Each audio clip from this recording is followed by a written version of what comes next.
and 4 p.m. This is the Joint Public Health and Safety and Transportation and Infrastructure Committee meeting to discuss RS 2023-2342. And we are having a special called meeting here to have a robust presentation. Let's see, we have Scobey. Yes, please, come on up. Yeah. We're going to have a presentation from our police department, our representative from COB. If somebody from Turk is here, that they are allowed to come up as well. And then if anybody is here from the DA or public defender, you as well are welcome to come on up. Good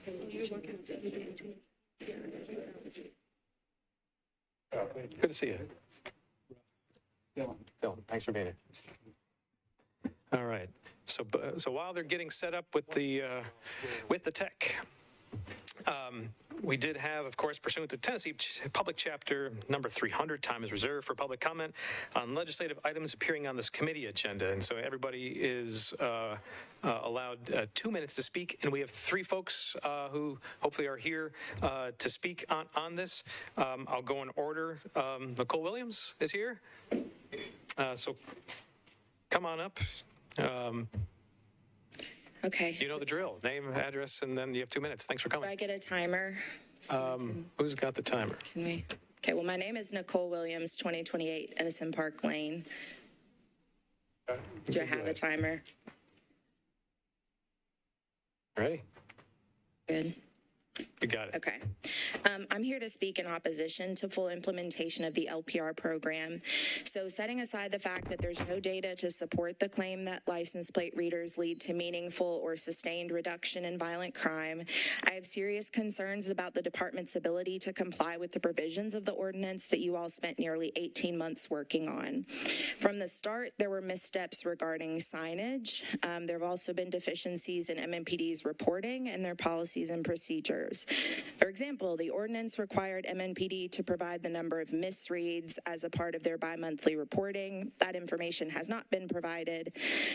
Second, and this is perhaps the most troubling to me, MNPD is currently working with a company called Fusus to plug into privately owned LPRs and surveillance cameras, essentially creating a surveillance network that extends well beyond the bounds of the MNPD operated LPRs. It'd be great if y'all could listen, because, you know. This is being recorded. I got it. Logistics too. Yeah, no, I know, but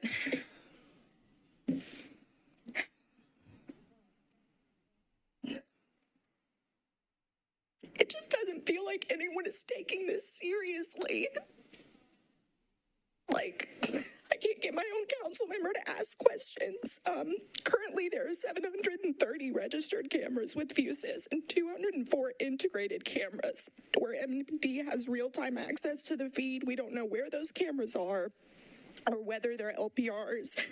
They could literally be anywhere, and while the ordinance does allow for this practice, it requires MNPD to develop specific policies and procedures for requesting, protecting, and retaining data from privately owned LPRs. If MNPD has developed such policies and procedures, they're not publicly available on the website.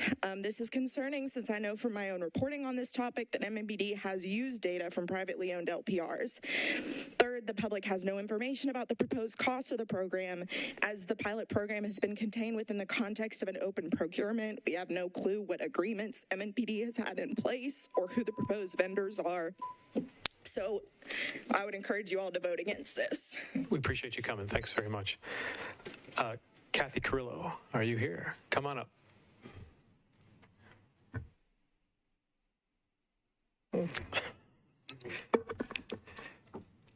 Thank you for coming. Name, address, and then you've got 2 minutes. Thank you so much. Hello, my name is Kathy Carrillo. I live at 111 Old Hickory Boulevard in Nashville, Tennessee. In 2021, community members wrote a letter that you have now received speaking to the dangers of these license plate readers. We are here 6 months later after the implementation of this pilot program with the data that now shows that what we most feared has happened. Part of the work that our council did was set parameters within the legislation itself to ensure vulnerable communities were not targeted, and yet this policy has not been created to address this. We researched, we looked for it, and it's not available. Community is just now receiving this preliminary data about about this pilot program, which is meant for the city, its leadership, and community members to have time to understand the effects of this program. A pilot program is just that, an opportunity for us to look at the results. I'm here today to ask for a deferral in order to grant community leaders in our city's leadership the ability to fully understand the level of discrimination and for community to gather the stories of community members that have been affected. We have not had the time to be able to understand completely what the effects of this pilot program have done. And as the city's leadership, who created so many parameters and so many laws to keep the community members safe, I'm asking you to please take a second to fully digest the data, to fully understand how discriminatory this pilot program has been and how important it is for myself, for other community members like Nicole, to feel like we are being fully heard and for our questions to be answered as to the placement of these license plate readers and the future of our city when it comes to surveillance technology. Thank you so much. Thank you so much. And then our third and final speaker is Gina Coleman. Are you here? Thank you for coming. Name, address, and you'll have 2 minutes. Thank you very much. My name is Gina Coleman. I live at 160 Haynes Park Drive. And as you remember, committee, council, and we came before you in November of 2020 asking for your help because of the violence Haynes Park was experiencing that year in 2020. We had a big drug bust. We had shootings. We had neighbors whose car windows was being shot out. We had screen doors that were being shot out, houses that was being shot into, innocent people being affected. And we came to you asking for your support for the LPR cameras that we were willing to pay for out of our own pockets, where we went door to door with the proposal for the LPR cameras because the neighbors came to us and say, look, this violence we have never experienced.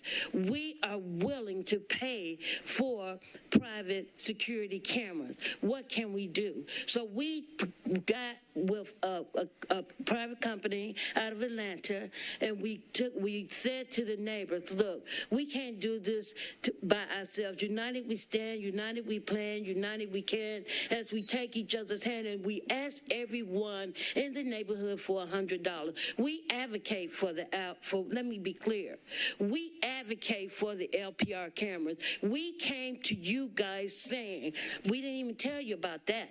We said, what can you do to help us? Now, if we had waited for you to give us money to fund these LPR cameras, guess what? We would still have nothing.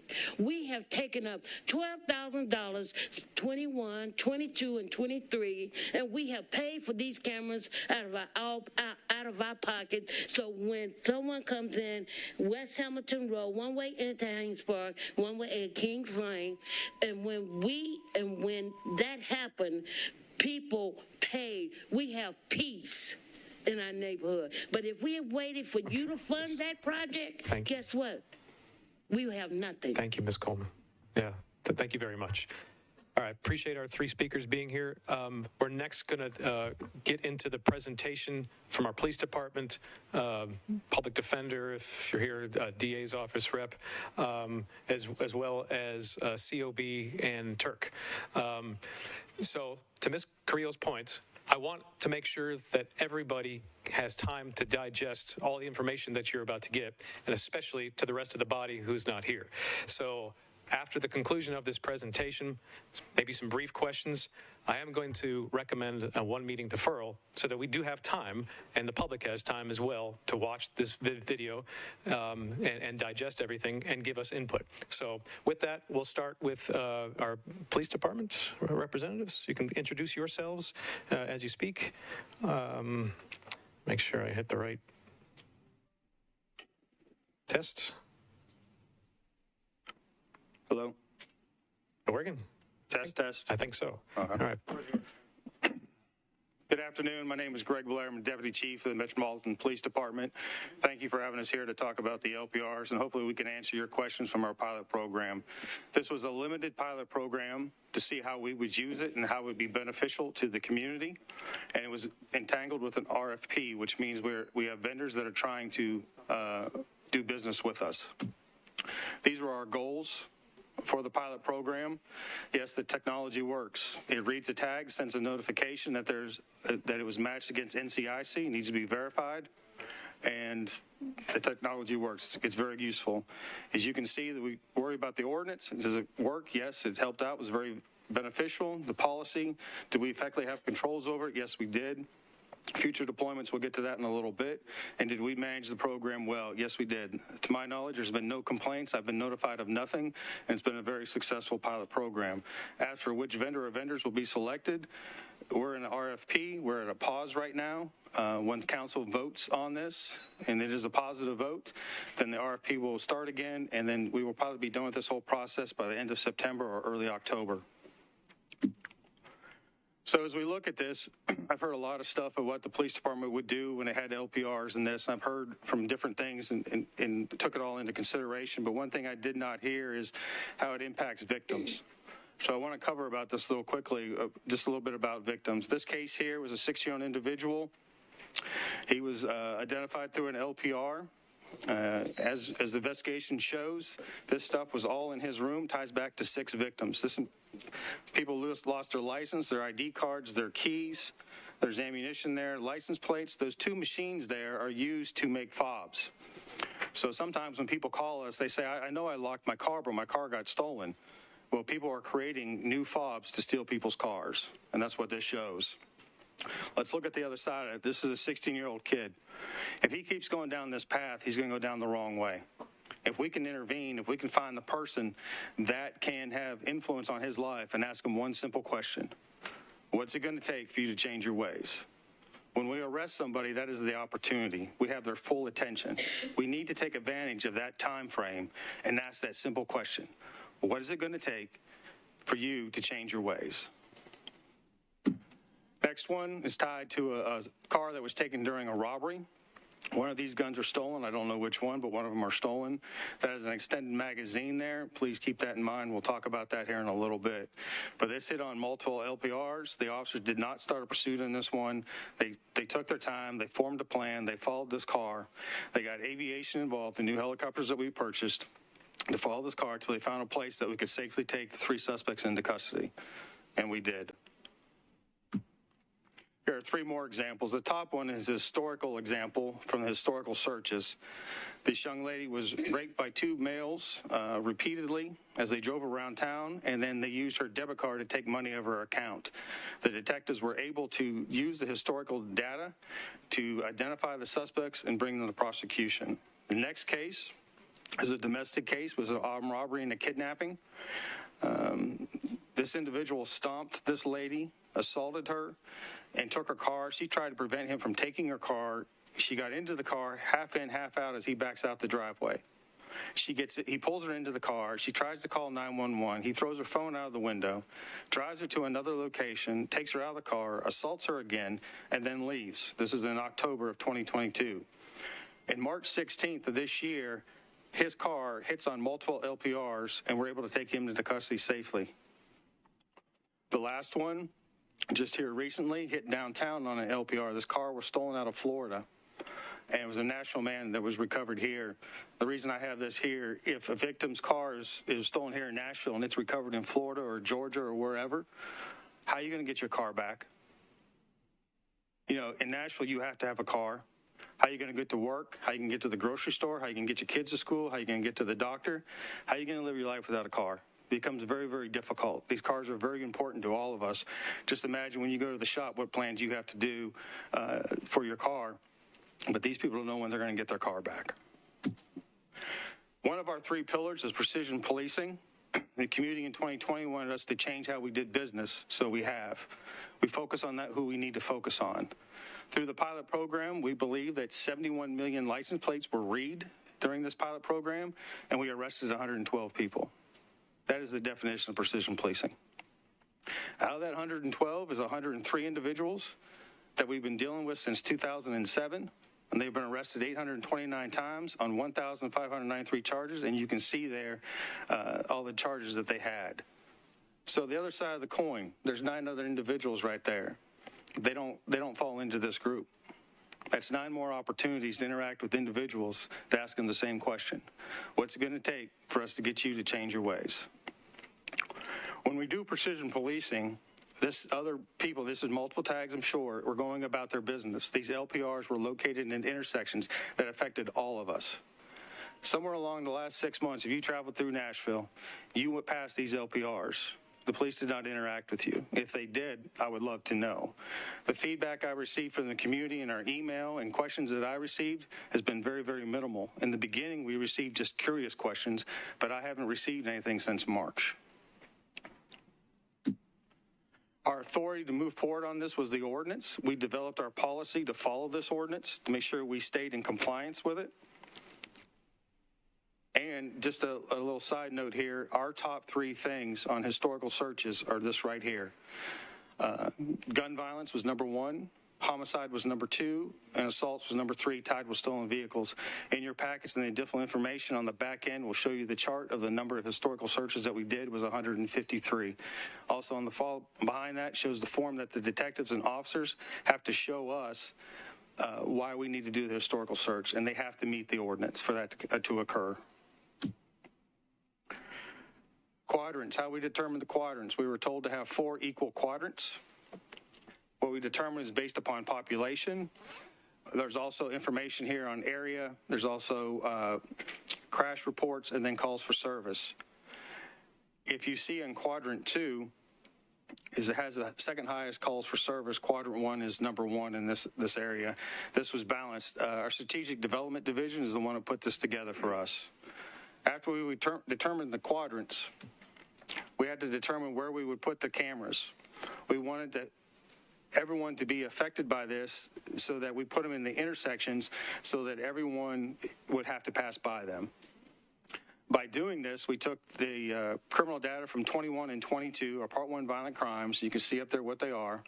And we overlaid it with our streets and our maps. And then we came out with the locations we had to select from. What we selected, what was available was 47 locations. In Quadrant A, we had 14 locations to pick from. Quadrant B, we had 11. Quadrant C, we had 10. In Quadrant D, we had 11. We picked 6 locations from each quadrant for a total of 24 locations where we would have fixed cameras at. If you notice in Quadrant A, I had 14 options to pick from. We only selected 6. Also, next selection is the technical part, where IT and the vendors got together and figured out what they could do. These cameras were solar powered and cellular for data. They're designed in straightaways. We put them in intersections. We put them to the max, and they still gave us reds. They still gave us notifications, enabled us to do our job. So here are the 47 locations that we had the potential to use, and they're overlaid with our violent crime hotspots. If you'll look at Quadrant A, which is in yellow, Quadrant B is in pink, Quadrant C is in blue, and Quadrant D is in green. So, the dots. The dots, ma'am. If you look at the dots, you can see the dots. It's over the map. If you look in your handout, go to slide 11 in your handout.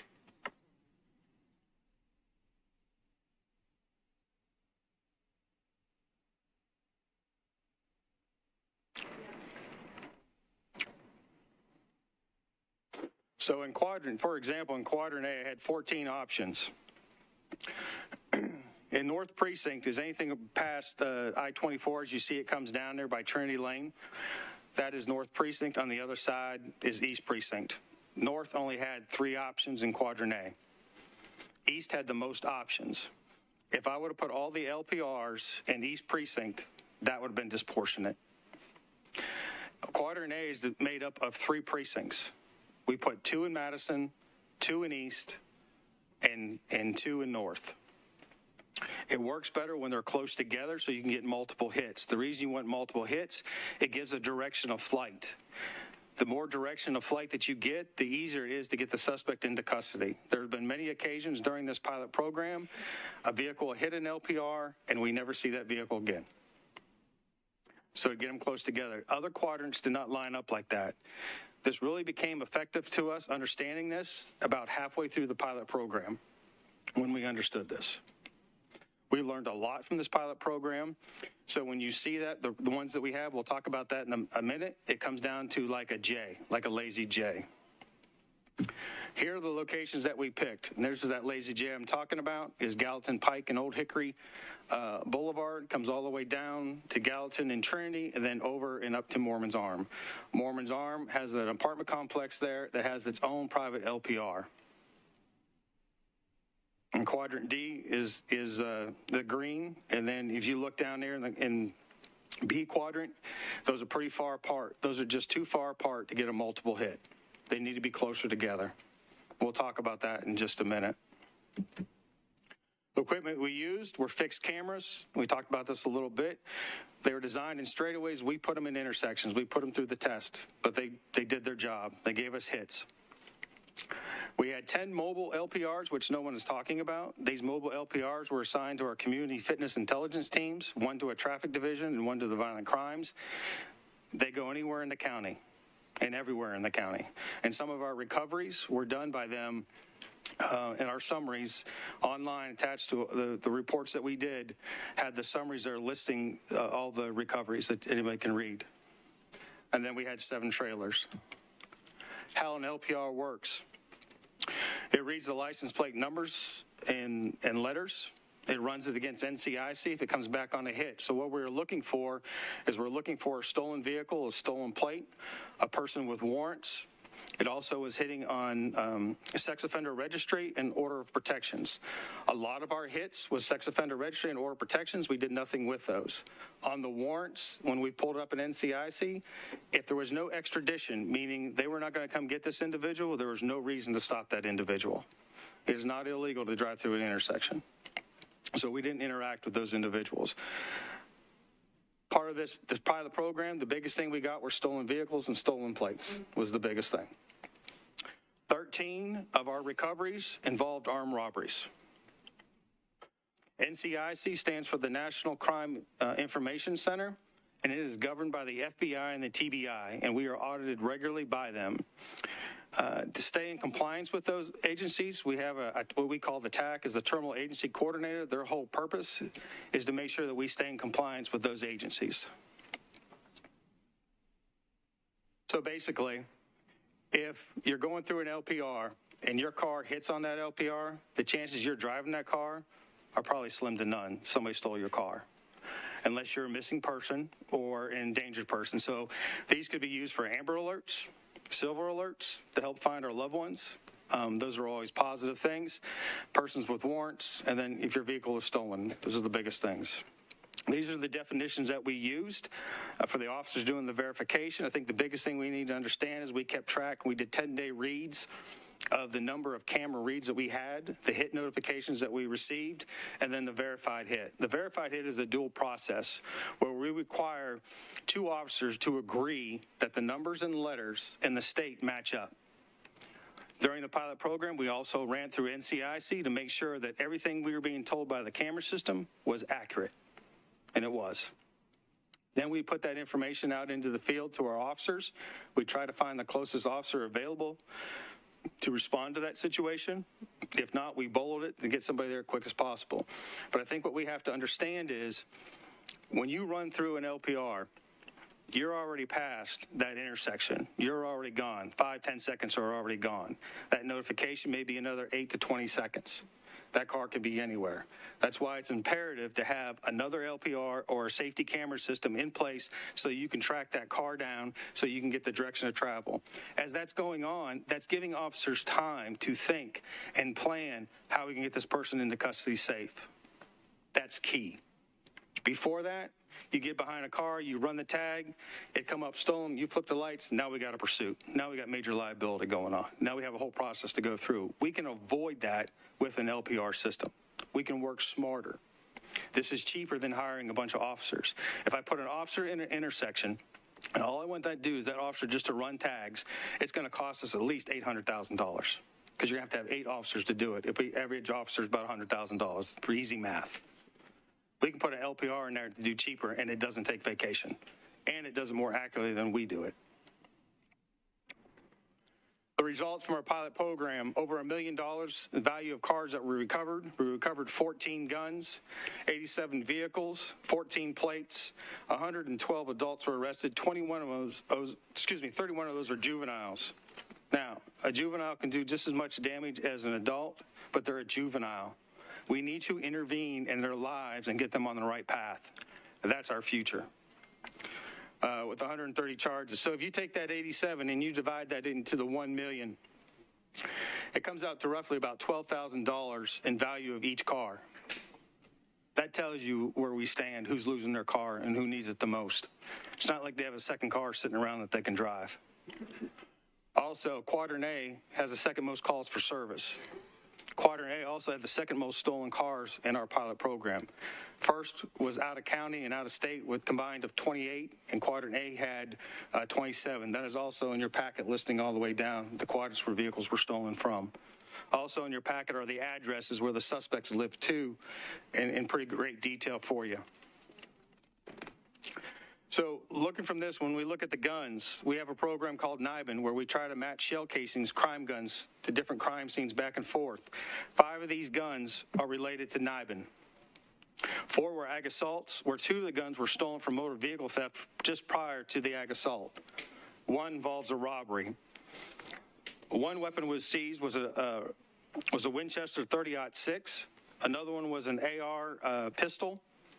Another one was a Glock switch, which basically turns a semi-handgun into an automatic handgun, basically making it a machine gun. That magazine that we saw earlier, you put that in that thing, you get multiple rounds downrange in minimal amount of seconds. Can cause severe damage, and they're hard to control. We get quite a bit of them a year. We usually get about 20 to 30 a year is what we recover. So with the NIBIN and all this, this tool created all of this. It helped us with this. This was a very limited pilot program. We have 532 square miles. There's no way we could do a pilot program and cover every inch of this county. It would be too much money and too much burdensome on our vendors. We're in the middle of an RFP. We have to be fair to everyone. Otherwise, nobody's going to want to do business with us. So what's our future? What we propose is the same quadrants, evenly distributed like we have, but we add more and we expand out to the county lines. We can do that in multiple different ways. We can start at the county lines and work our way in, or we can start at the core of the city and work our way out, or we can do both, depending on how much money we want to put into it. Someone asked me earlier, what's the cost of this?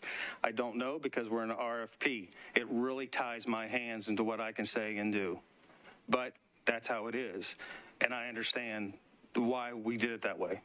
You know, there's a lot of concern in the community, and I hope we can answer everyone's questions. If there are any more questions after this, I am always available, and here's my contact information. I will answer any question that you may have.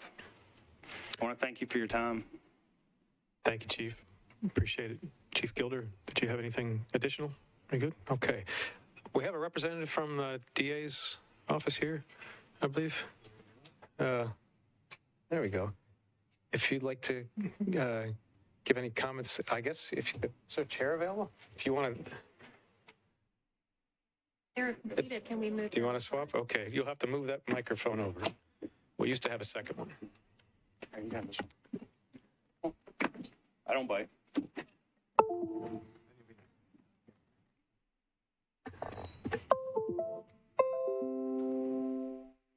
All right, if you'd introduce yourselves and then give your comments to us. Thank you for being here.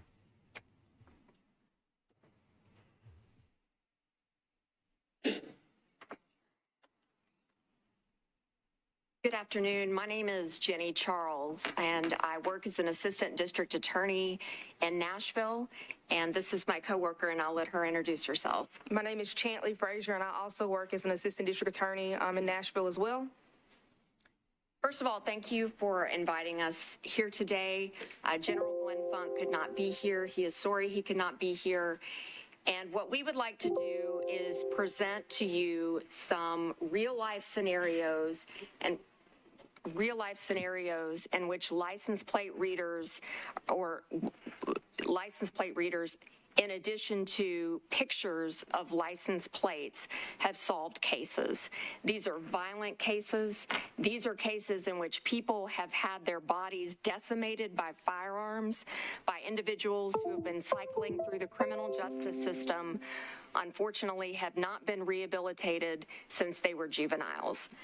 The first They're not coming up for some reason. There's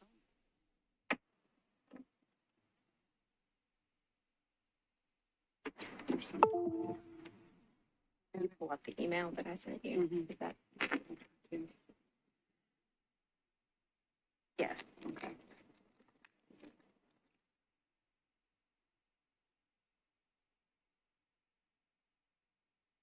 Right on this end.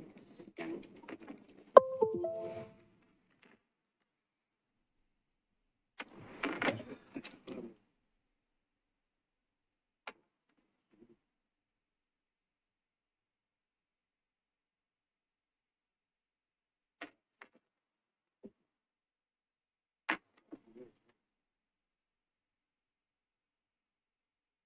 Can I drive? Is that okay? Thank you. It's pretty do it over here.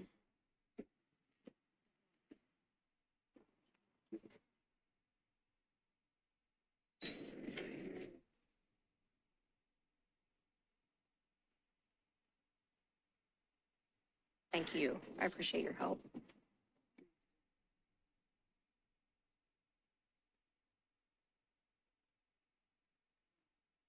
Show. I did. Right here. Yeah. Okay, now go right here.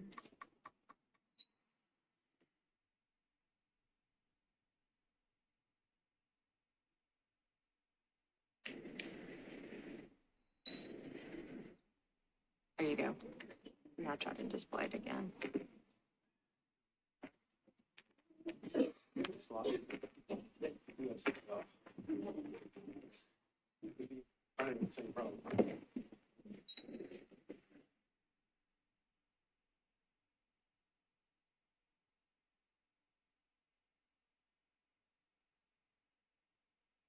Oh, Wilmington.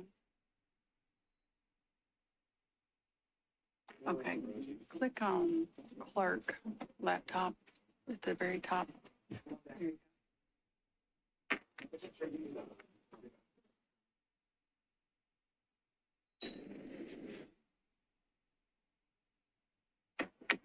Yeah, theirs did fine. I don't know why hers is not working. What if you tried to copy that, paste it to that computer? Gilder, do you have any ideas?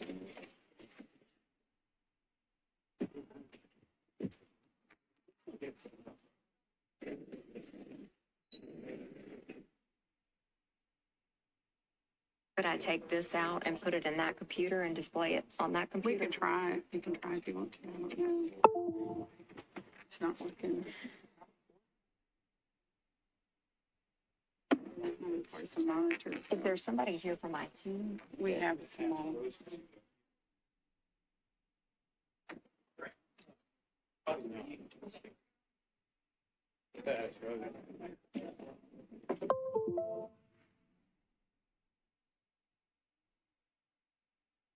Is there somebody from IT? I mean, Yes, it's we a have some. two-slide.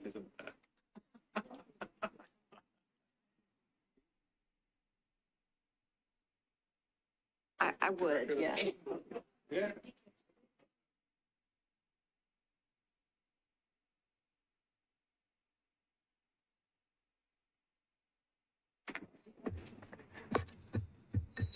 Did I see Mr. Durbin in the back? Come in the chamber real fast. IT.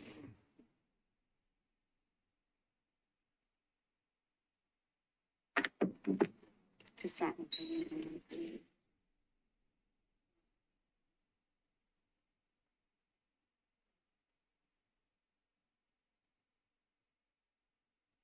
Can you do a verbal presentation? Yeah. The whole thing was based around these two slides. Along.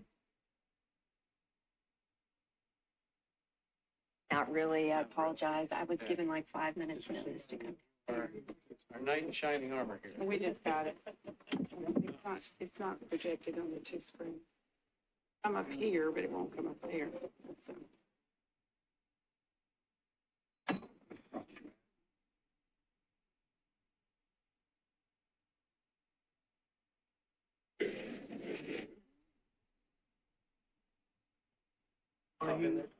That they are going so you would work with them proactively at all to get the present, yes. They had the same issue, they all have presentations.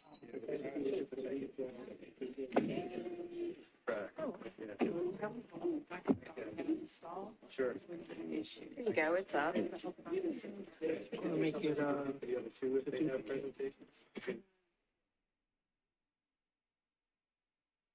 We're talking about how do we do it on the fly.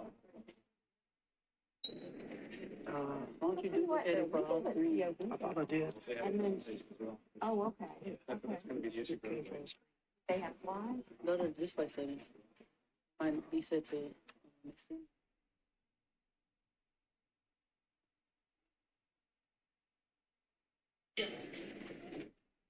So it is on one screen.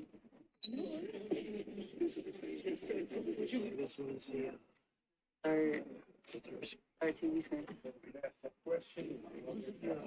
present button that on.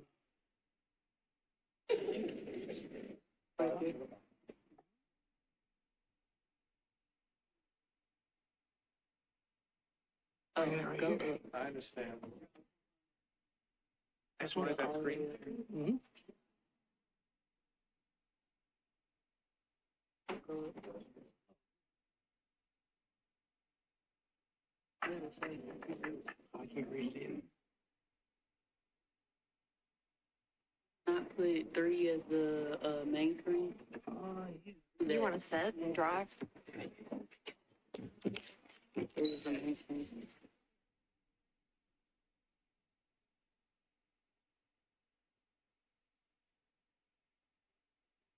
Again, Yeah. Identify. That's 3. So both of those are 3. right, so we need to make. What are you doing?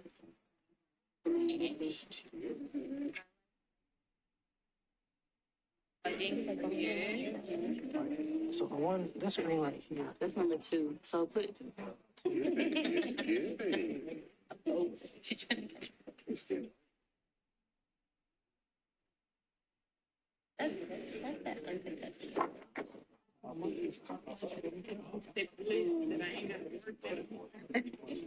Dang, why is that not?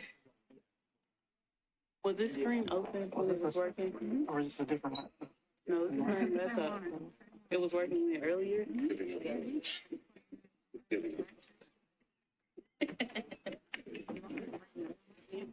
I don't think it's a laptop issue. No, it's something we gotta get the display figured out. The display.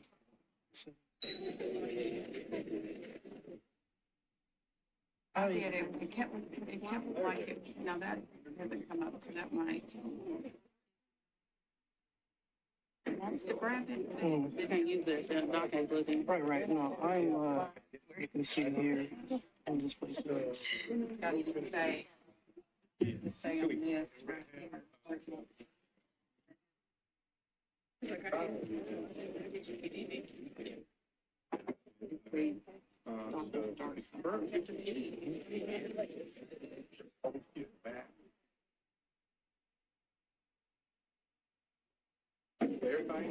So see, it's bringing it on this one instead of. Closest one and on this. Right now, we've got one presentation. There we go. Bravo. I'll take All right. that. No, how is it supposed to look? Like a big screen? That's just this screen, like her screen. She would Let's do it. do extend. I think that will happen.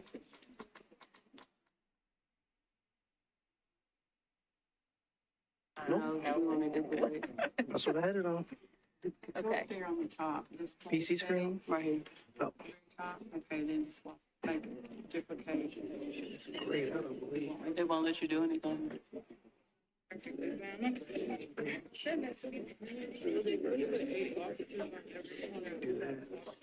And then Yeah, presenter from there, still on the same thing. There you go. There you go. That works. Thank you. Well done. You. As our DA team continues to move, can you work with our other two presenters to make sure that they're able to?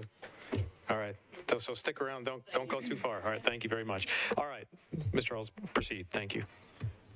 The picture that we're looking at is grainy and it's difficult to read, but I want to address your attention to the last four characters of that license plate, 2414. This would have been an unsolved homicide committed by a young man who executed another young man when he was a juvenile. The death of Jose Gonzalez took place on this night, and he was gunned down off Kello Street in North Nashville. Mr. Gonzalez had a camera on his vehicle, which captured the car that pulled up in front of him. The last four digits of this license plate cracked this case.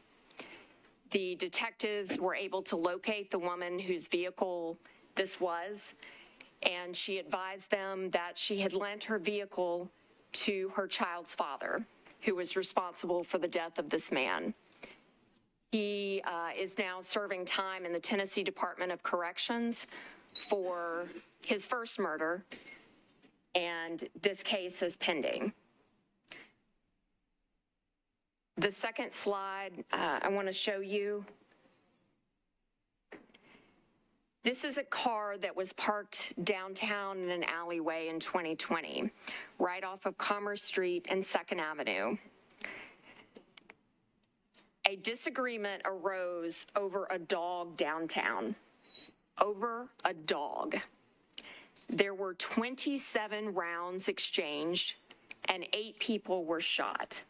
One man cannot walk currently because of the injuries that he sustained.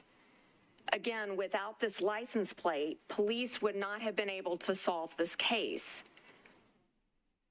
Those are the two examples that I have, but there are many more. And Ms. Frazier is going to discuss a case that was solved with help from our outlying counties and their use of license plate reader technology. And just to piggyback off what my colleague just mentioned, these LPRs are important in solving the investigation of these criminal homicides that happen in our county and neighboring counties. There was an investigation that revealed that after the shooting of a victim, the defendant in that case swapped vehicles with an acquaintance and drove away in that acquaintance's car. That car was a Nissan Xterra. The defendant was arrested a few days later in our neighboring county, Wilson County, in Mount Juliet, Tennessee. When Mount Juliet Police Department used their tag reader, they picked up the Xterra's license plate and the officers conducted a traffic stop. When the officers searched the Xterra, they found a jacket, a hat, a t-shirt, shoes, and most importantly, razors. The jacket and the shoes and the hat tested positive for 2 of the 3 primary components that are found in gunshot primer residue, and based on that portion of the investigation, the defendant in that case elected not to testify or present any evidence. So you can see how important these LPRs are when it relates to, investigations and locating suspects involved in crimes and solving these things. So just keep that in mind. I want to leave you with a final thought for tonight. Nashville is like many big cities, and that we are suffering from gun violence, and our homicides have got to be solved. And there are several different types of injustice. Mass incarceration is an injustice. Wrongful convictions are an injustice. But crime is also an injustice. And people having their bodies maimed and shot with firearms in these cases going unsolved is an injustice. We need every tool in our toolbox to solve these crimes. and license plate readers are an important part of that. So thank you again for having us, and our position at the district attorney's office are that these readers are a good idea. Thank you. All right, thank you very much for being here and for presenting. Next, we'll have representative from Public Defenders. That's right, I'm sorry. Public Defenders here, COB, and but first is Community Oversight, yes. Do you need tech assistance? Yes. 1 moment.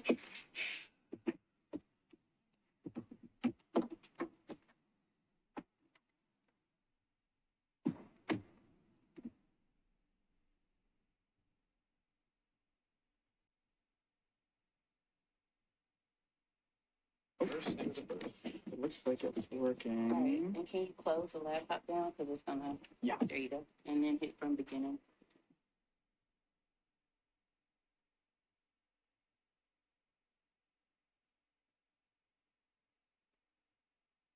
Yeah. Did you guys change anything over here? No.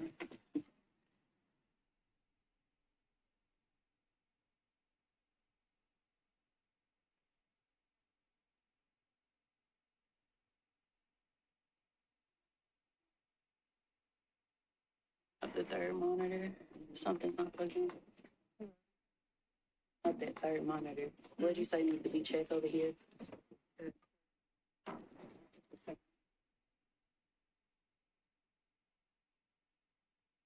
Oh, that looks right.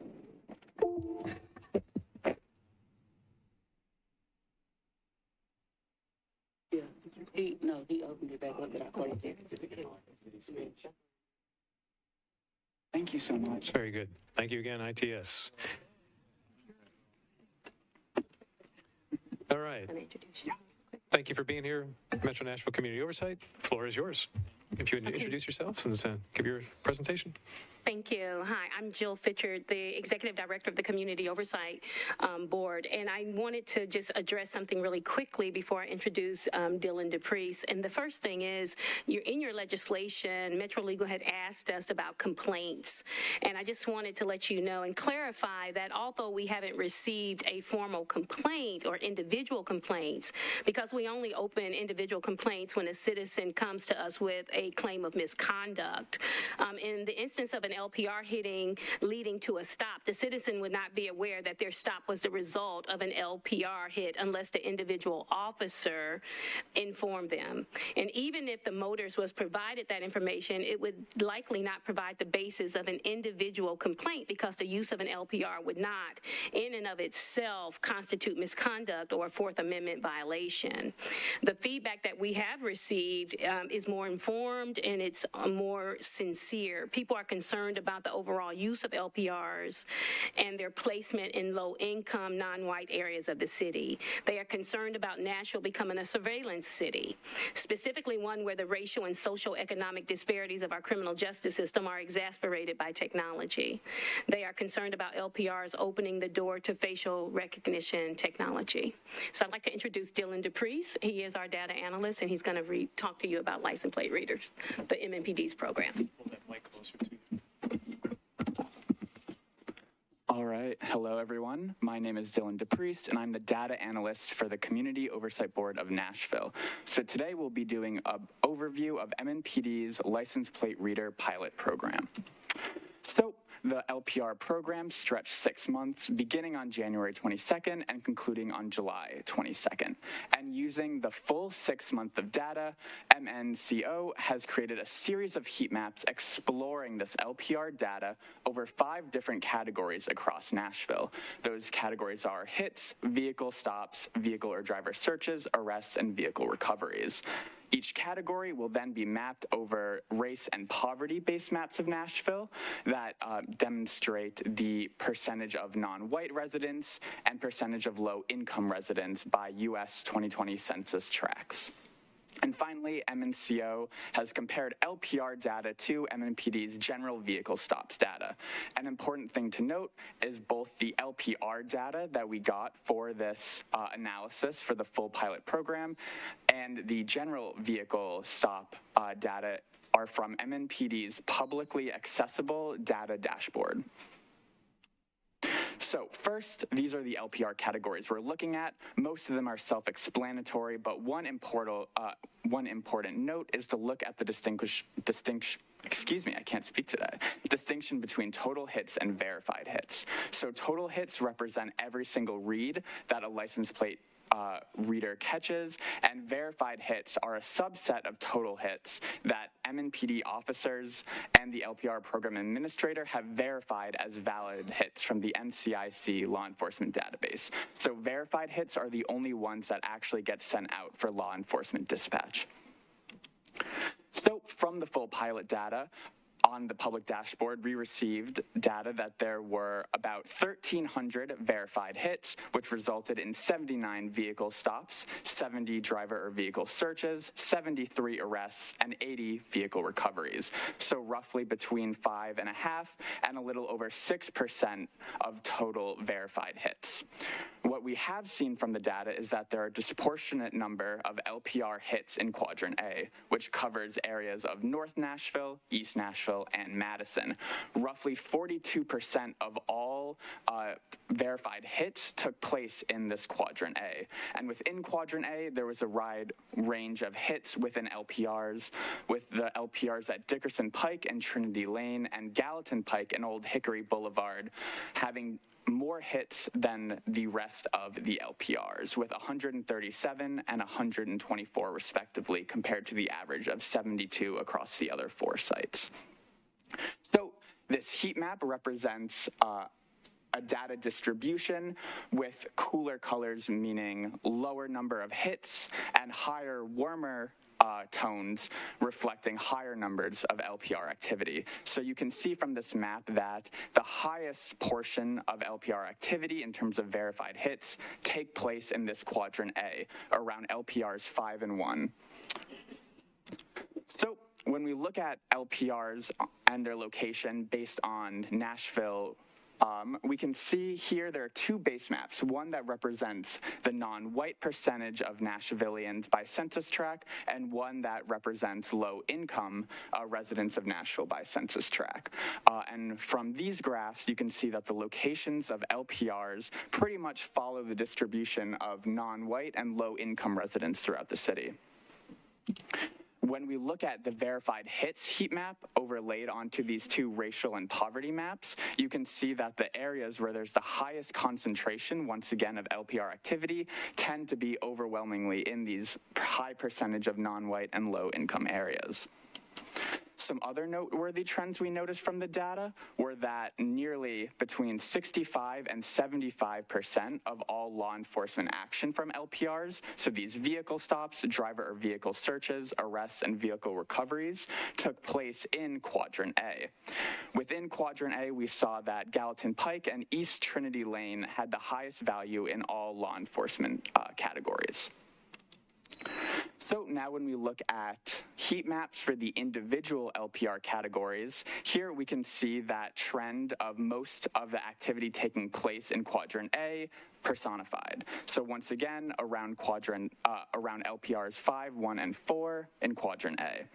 When we overlay those heat maps again onto the racial and poverty maps, we can see that concentration is primarily in these high percentage non-white and low-income areas.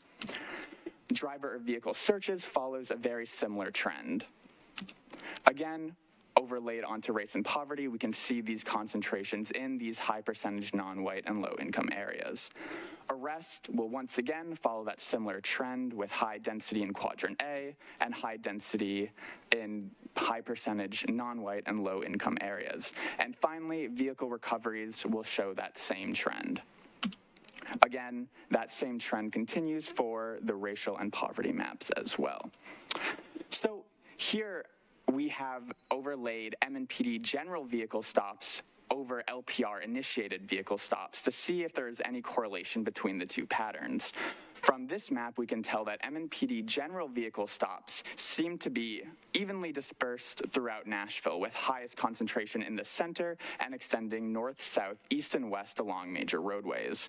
However, LPR-initiated vehicle stops appear to be sparse in the areas where MNPD general vehicle stops have the highest concentration. And this is an important comparison to make as a form of base rate analysis to compare LPR-initiated vehicle stops compared to general acts of policing.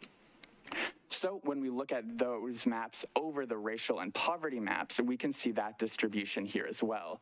And an important thing to note here is that since the publication of Driving While Black in 2016, MNPD has fundamentally changed how they conduct general vehicle stops, reducing the amount of stops against black individuals, which used to be higher than their population percentage in Nashville. However, it appears that the LPR-initiated vehicle stops do not follow these same improvements that MNPD has made since Driving While Black has been published. So we also have requested special data from MNPD for a 10-day stretch from May 7th to May 17th. From this data, we found that there were around 3.5 million scans and around 1,400 total hits, leading to a total hit rate of 0.041%. From those total hits, there are about 119 verified hits, for a verified hit rate of 0.0033%. And finally, there are 9 recoveries and apprehensions, for a recovery and apprehension rate of 0.00025%. And then from that data, we also had records for the 35 individuals who were listed with having arrest numbers up until May 17th. From that data, we were able to find that around 48.5% were black, 8.5% were unhoused residents, and around 60% had force used against them. Of those who had force used against them, 61.90% were black. So, from analyzing the data, we have 3 main takeaways. The first is that MNPD is required to equitably distribute the LPRs throughout Nashville. However, the locations and the areas that have the highest level of law enforcement outcomes are overwhelmingly in non-white and low-income areas. As a means of transparency, MNPD should release the locations of their 117 prospective LPRs to council and to the public to ensure the requirement of equitable distribution is met. Additionally, more time is needed to process data and gather community feedback. The 6-month LPR pilot concluded on July 22nd and is being voted on August 1st, with less than 10 days of turnaround time to process this information.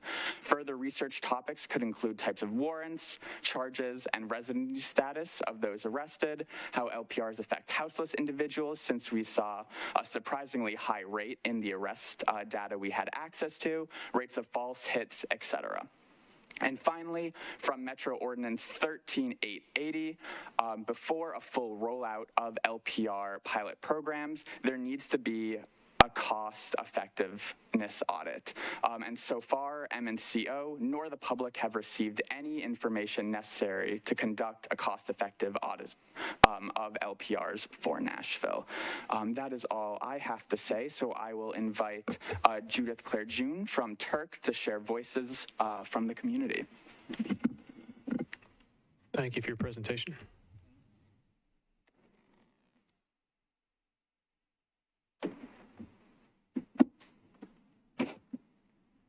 Thank you for the opportunity to speak. And so I will keep this fairly brief, but I wanted to emphasize a few points. And also, my name is Judith. I am the advocacy director for Turk and Turk Votes. So overall, we believe that LPRs pose a greater risk than a benefit to the community. But regardless of that point, after spending 6 months doing a pilot study, it is prudent at the very least to allow and allot adequate time for us to actually look at the totality of the data and fully understand the ramification and impacts to the community. We have to give space to identify what the data is actually saying rather than attempting to cherry pick information to support a special interest or a premature narrative. It's wise, right? It's hopefully common sense that we would actually do the due diligence necessary before committing all of us to something that might have drastic and unforeseen consequences to the community. So earlier in July, a reporter in Sacramento, California, with the Sacramento Bee, published a story on how LPR data in California is being shared with other states and highlighted the connections on how that could be used to track people who are seeking reproductive care.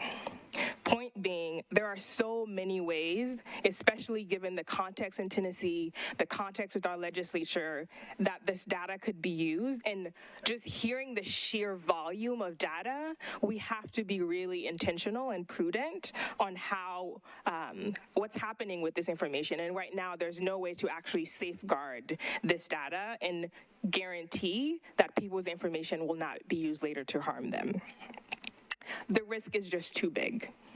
Right? There are so many, there haven't been any time to hear and digest the hard data and also the anecdotal stories of how this is showing up in people's lives. And in the report analysis, there are so many questions, as well as according to MNPD's own presentation, the data of millions of people are being recorded without their knowledge or consent or understanding of how they actually feel about it. So once again, I would urge you to vote no, and at the very least, do what is prudent and wise and allow space and time for the community to hear what this data, what this pilot study has shown, and for people to hear it in a way that is understandable, right? For it to be translated, for it to be provided to folks in multiple format, so that before we vote on committing to the city to something that could drastically harm our community members, they actually know what they're being committed to. Thank you. Thank you very much. I appreciate your presentation. And finally, public defender. And you have slides? No. Yes. Yes. All right. We appreciate you being here. Introduce yourself, and then, thank you for your presentation. Yes, thanks for having me. I'm a bit of a poor substitute for Chief Public Defender Martisa Johnson. I do apologize she couldn't be here this evening. My name is Emily Herbert. I'm the Deputy Public Defender here in Nashville. Ma'am? Oh, can you hear me now? Okay, thanks. My name is Emily Herbert. I'm the Deputy Public Defender here in Nashville. I really appreciate you all offering to listen to us and hear our perspective. My boss, our Chief Public Defender, has taken the opportunity on several previous occasions to express concern about the disproportionate impact that we believe that the LPR program will have on our client population in particular. We already know, and I think it's fairly uncontroversial to say that the arrests in Nashville of Black and brown people living in poverty and low-income areas are disproportionate. The population of the jail is overwhelmingly Black and brown as compared to the actual population of people in that community living here in Nashville. And when we have data, or we stand with our community partners who have given you presentations and slides and statistics today and made arguments about how this program could continue to be disproportionately harmful to that community.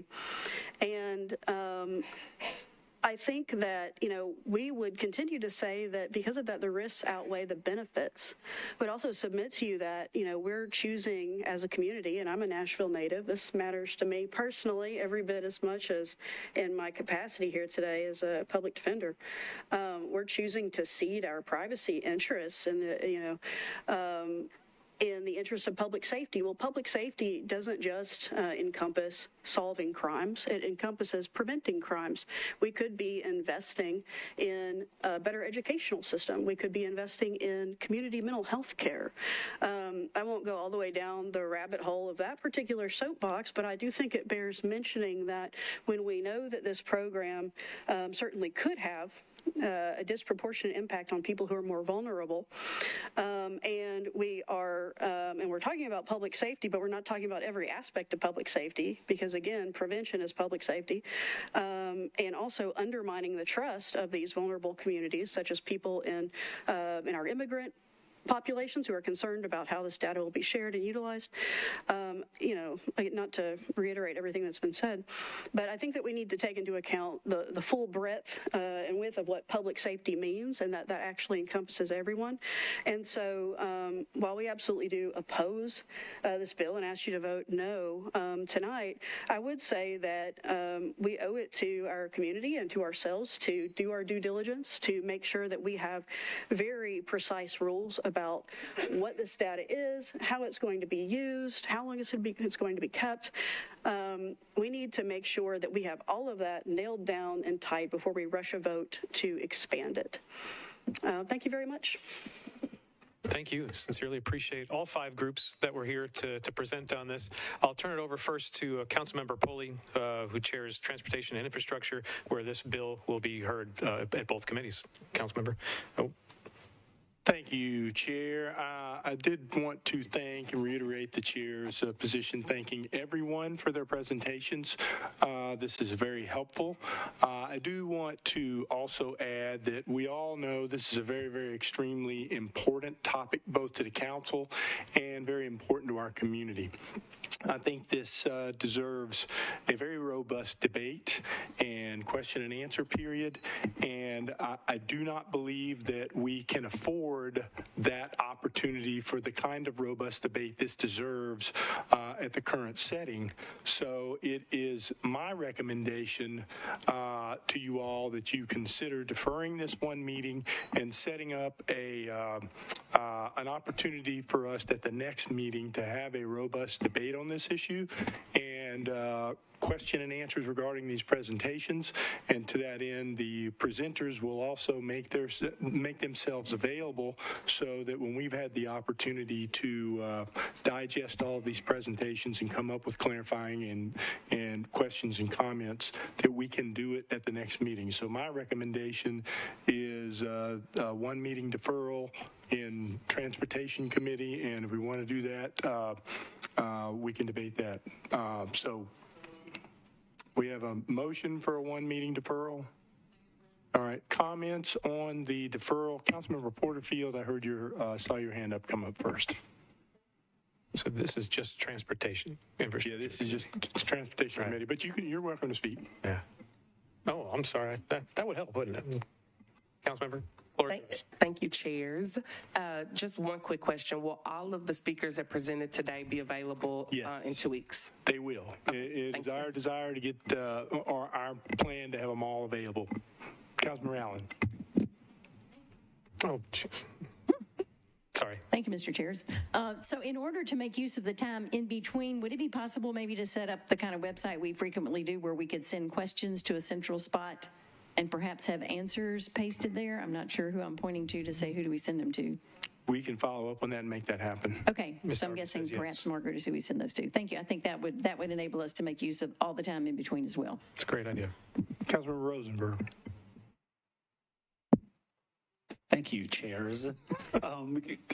So should we go ahead and ask some questions that we have on our mind tonight so that they have time to collect those things? We can go ahead and in case they need to clarify any questions with us and they can retrieve answers, or what's your thought there? My recommendation is that we do not do that on the floor tonight and either send them in or prepare for the next meeting with those because once we start that process, then it'll continue to evolve, and it's almost 5:15. We got committee meetings thereafter to get through before the council meeting. That'd be my recommendation, but are you suggesting council members like to hear their own voices? What's that? Are you suggesting council members like to hear their own voices? I didn't say that. Okay, I mean, I guess that my only fear is that we've only got one more meeting, and if we get to a meeting, I just don't want there to be things next meeting where people are saying, well, we didn't get these questions answered, but Sure, we can roll with it. understand Okay, thank you. Thank you. Any other questions? Councilmember Henderson. Thank you, Chairs. My concerns are somewhat similar to Councilman Rosenberg's. I know that we have the platform by which we can pose and ask questions to the departments, but something that is of this level of community concern, and to your point, Chair, that we need to have a debate about. Sometimes I worry what happens with things like this, whether it be the Titan Stadium or LPR, and we have this platform, we ask all these questions go into a document, then we get here on the floor and we don't necessarily discuss them because we as council members have already read the thing that you click and click to get through to get to the place.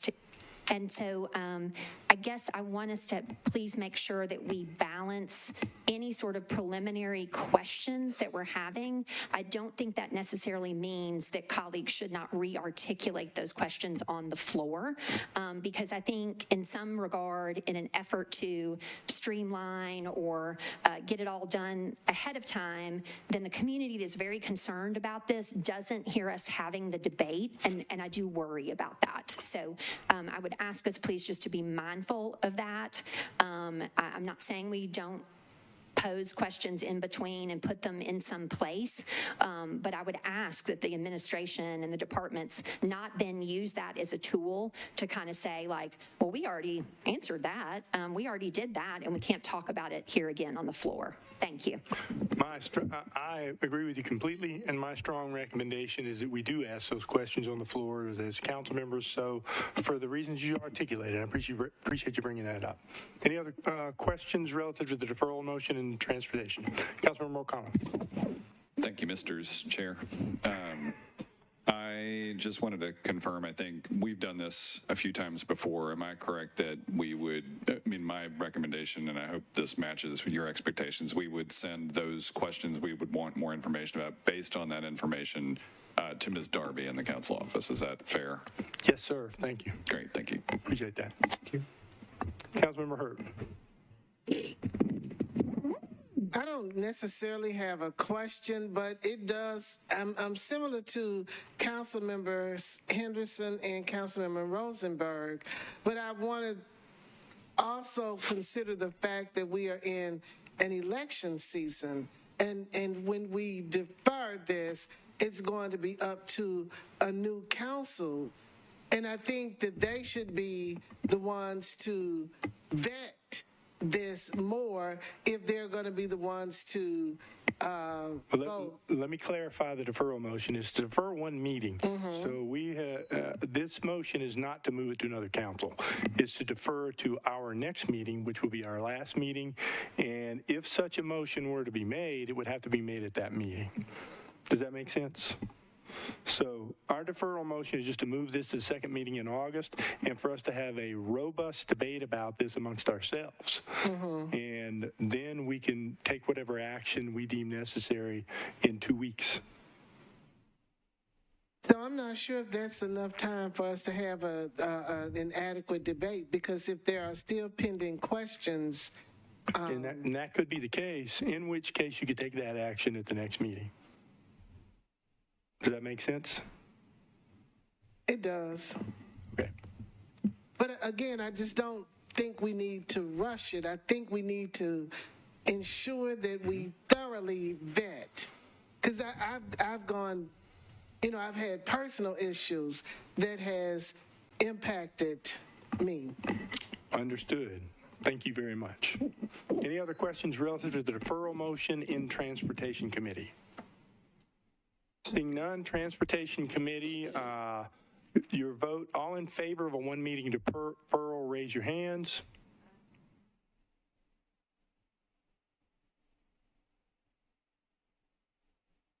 Any opposed, raise your hands. Seeing none, motion passes for a one-meeting deferral in transportation.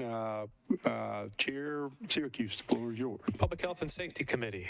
I would entertain a motion for a one-meeting deferral. All right, first and second, thank you very much. Any discussion in the Public Health and Safety Committee on the one-meeting deferral? All right, all in favor of the one-meeting deferral? Any against? Abstentions? Thank you. You recommend a one-meeting deferral. So thank you, everybody. Thank you again to all our presenters. This video obviously will be available, as are the presentations, and we will invite them back to the respective committees and then debate it on the floor. Thank you very much. We stand adjourned.